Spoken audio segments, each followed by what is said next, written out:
Hello everyone and welcome to my channel. My name is Brianna. I am a certified personal trainer, a big huge biology nerd, and a registered dietitian to be. Today we're discussing a controversial but very interesting topic, the discord between fat acceptance and diet culture. Can they coexist without animosity? Is there a middle ground? Before we proceed, if you love science-based health, wellness, and fitness education with some lulls along the way, please hit that subscribe button. I would really appreciate it. Without anything further, let's dive right in. If you're an OG sub here, then you know that I am in school to be a registered dietitian and I want to specialize in bariatric and diabetes care. Weight science is highly relevant to my field of interest. It's a touchy subject, it's volatile, and it can be really triggering to a lot of people out there. You guys know that here on my channel, we are all about science-based health, wellness, and fitness education. However, there are a lot of healthcare professionals out there, registered dietitians included, that almost seem to ignore the science of weight and how it impacts our health.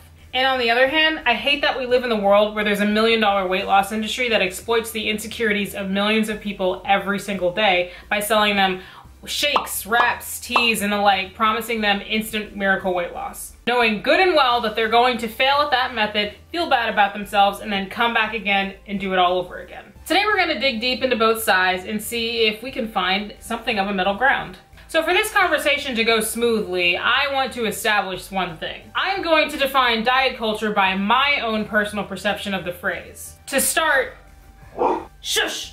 The diet culture that I believe in is not the radical version set forth by a lot of people within this community. By this community, I mean like the HAES, fat acceptance, and fat positive community. Some ideals of these people include glorification of obesity. A lot of healthcare professionals in this community lament that they do not glorify obesity. And you know what? For the most part, I believe them. Most of them. The problem is the original focus of the movement being hijacked and skewed to promote glorifying obesity. In my opinion, this does a huge disservice to the millions of people in the world right now that are suffering with debilitating and immobilizing obesity that's hurting them. Something else is encouraging gluttony and overeating. Many extremists within this community openly and happily endorse eating beyond comfort, and even binge eating, which is an eating disorder. Unfortunately, they only seem to think that undereating is an eating disorder, but what about the millions of people that are suffering with the other side of the spectrum, which is binge eating disorder? What about people that have suffered a trauma that use food to cope to the point that it's dangerous and hurting their health? What about all those people?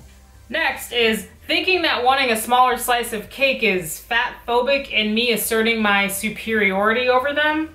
A cake-related fat-phobic incident, or CRFI, is that moment when it's time to eat delicious cake and it's interrupted by a moralizing impulse. Inevitably, there's always someone at the party who has to declare publicly that their slice is too large, and that the person who's cutting the cake, almost invariably a woman, must do some disproportionate amount of labor in order to accommodate their need to feel superior. This one is just flat out ridiculous in my opinion. This person is making a lot of assumptions about somebody just because they want a smaller slice of cake. What if a type 1 diabetic didn't bring enough insulin to have a bigger slice of cake? What if someone is a recovering binge eater and a smaller slice of cake is a huge improvement over them where they used to eat the whole cake? You know nothing about someone's individual situation. Just mind your business and cut someone a smaller slice of cake. And if it's really so much trouble for you, then just give them the knife and let them do it themselves. Another one is denying scientific facts in the name of social justice.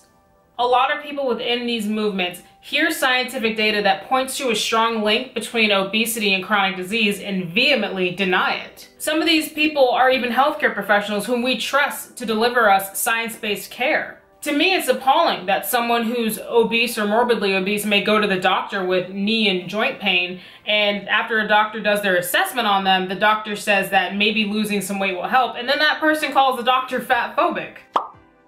Hey guys, Editing Brianna here. So there's something really important that I for some reason didn't mention in the video, and this was a really good point to bring it up.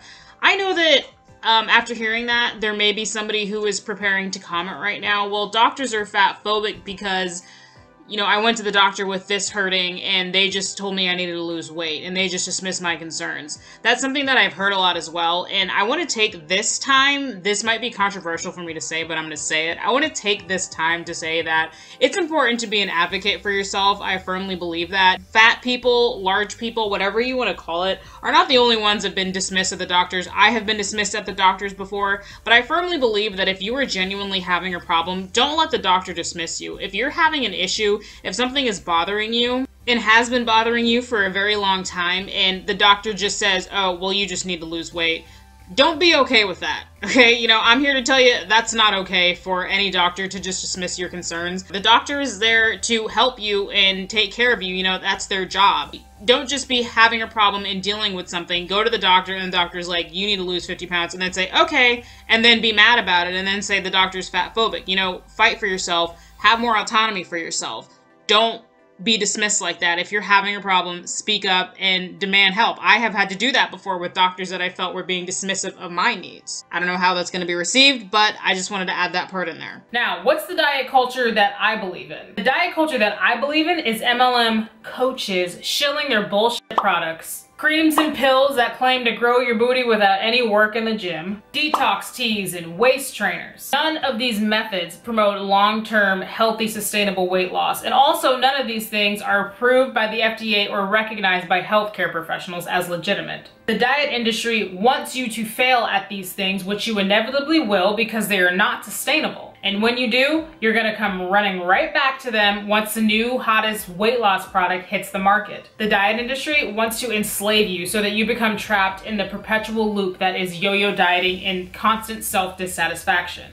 So let's talk a little bit about the diet industry now. Every year, Americans spend approximately $33 billion on weight loss products. Despite this fact, 2/3 of the country is still either overweight or obese. So why is it that despite the fact that Americans are spending so much money on weight loss methods, that so many of them are still suffering with obesity and its associated conditions? In other words, why do these methods keep on failing? There are many theories, but a lot of them point to one singular cause. In the words of Dr. Mike, one of these causes could be low adherence. Good point to talk about. When we prescribe a diet plan or a nutrition plan, the reason that it fails is because adherence is low. Changing someone's behavior is quite difficult, and we haven't mastered that art as physicians, as a healthcare system, really. But it doesn't mean that we're failing because we're fat phobic. I do think it's important to say that I wish doctors spent more time studying nutrition and understanding how weight loss works, how cholesterol works. If you're a doctor and you're not up to date on this type of information, it's really wise to use a teamwork approach here. Get a registered dietitian on board, a behavioral counselor, perhaps even a consultation with a bariatric specialist. To kind of piggyback off of what Dr. Mike was just saying, my personal theory is that people are dieting, not changing their behavior. The 3-day refresh, the 21-day fix, Optavia, Slim Fast, all these things, none of these things are sustainable. They promote either a quick fix or a temporary fix. They don't promote anything sustainable and long term. They're not realistic to do for the rest of your life. So why do people keep choosing quick fixes over just a lifestyle change? My theory? Because it's easy. These methods all promise one thing: fast results with little to no work. It's easier to drink a weight loss shake than it is to cook a healthy meal. It's easier to wrap your waist in saran wrap for 30 minutes than it is to exercise for 30 minutes. Why do people put so much faith in these methods and not faith in themselves? My theory, once again, is that it's easier. It's easy to make excuses to not exercise, assuming you're able-bodied, than it is to actually get up 3 days a week and exercise for 30 minutes. It's easier to use food to cope with your emotions than it is to see a therapist. And then you have the other side of the spectrum. For context, I'm going to be saying fat acceptance community just for the sake of this conversation. When I say that, I'm meaning kind of all of the kind of movements that are under that umbrella, you know, HAES, fat acceptance, fat positivity, that kind of thing. All of these movements share very similar ideals, and they were all born out of social justice and fair treatment for people in larger bodies. I guess it'll help to kind of define each of these things. To start, we'll define fat acceptance. I actually couldn't find a definition from what I thought was a reputable source. There's no shortage of articles of it online, but all of the articles I felt were a little bit too trendy and kind of political. I wanted something that was like unbiased and more straight to the point about what fat acceptance really is. I decided to go with Wikipedia to get a general idea. According to Wikipedia, the fat acceptance movement, also known as fat pride, fat empowerment, and fat activism, is a social movement seeking to change anti-fat bias and social attitudes by raising awareness among the general public about the obstacles faced by fat people. Now let's define HAES, H-A-E-S. The definition taken directly from sizediversity.org, the held at every size approach is a continuously evolving alternative to the weight-centered approach of treating clients and patients of all sizes. It is also a movement working to promote size acceptance, to end weight discrimination, and to lessen the cultural obsession with weight loss and thinness.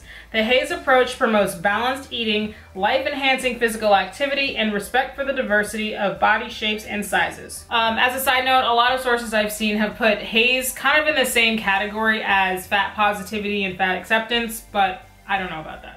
I know that a lot of times when I see someone who's fat positive or, you know, claims to be fat positive and like in the fat acceptance community, they also promote HAES as well. So I kind of, that's why when I say I think these are all kind of in the same conversation, that's what I mean. As far as fat positivity, I couldn't find a definitive definition of it.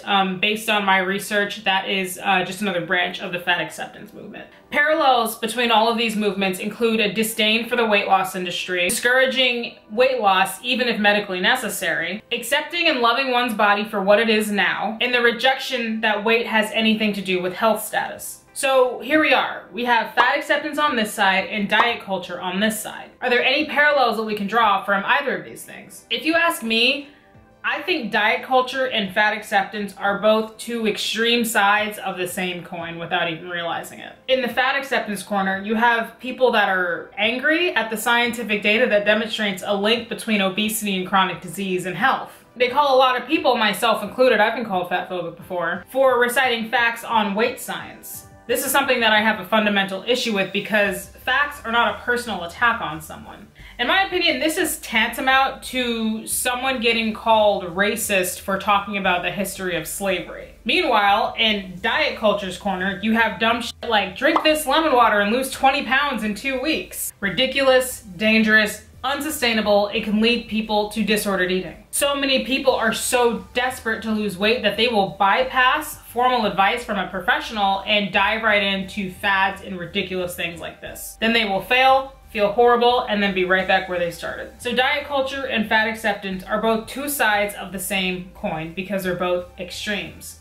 But is there a middle ground between these two things? Honestly, I don't know. But to coexist, there's a few things that they have to recognize in each other. The first thing, body shaming someone of any size is not okay. Secondly, whether someone is losing weight for aesthetics, assuming they are of sound mind and healthy enough to do so, or for medical reasons, that is okay. 3, facts are not bad or mean, but they do have to be delivered in a way that is receptive to everyone. 4, exploiting people's insecurities is just never okay. Will fat acceptance and diet culture ever be able to recognize any of these things in each other? Will they ever be able to coexist peacefully, or will it only get worse from here? I have no idea. But my contribution to us getting to that middle ground is making this video. Thank you for listening to my TED Talk. If you made it this far, thank you so very much for watching. I really appreciate your eyeballs on the screen for this long, or if you're like me and just like sometimes like to play YouTube videos in the background while you're doing mundane things around the house, I still appreciate that as well. It still counts as a view. If you enjoyed this video, please hit the like button, and why not click the subscribe button as well. Once again, thank you very much for watching, and I will see you all in the next one. Bye. What? Do you want to be featured? No. Well, it's filming. I got a mustache. Why do you have a mustache? It's the only thing that makes sense right now. We're not discussing this on camera. You gonna be a good baby? No, you gotta sit. Sit. Alpha, sit. Sit. Oh my God. Thank you. Alpha, are you a good little piggy? Are you a good little piggy? Tell everybody how your tongue always sticks out. Here you go. Ah! Ew, you're all drooly. Come here, baby. Say like and sub. Say like and sub. Say like and sub.